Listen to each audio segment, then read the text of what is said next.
На какие отношения можно рассчитывать с загаданным человеком? Девочки, здесь семья идет.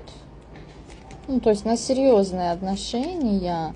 Но почему-то здесь какие-то больные истории. А почему? Почему нам здесь карта болезни выходит?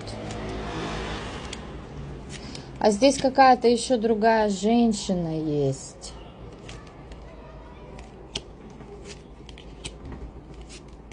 Здесь могут быть и мамы, и папы.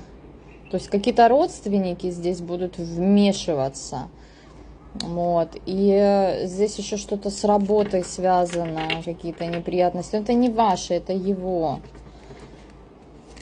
Особенно если у вас роман на работе закрученный, служебный, если это роман.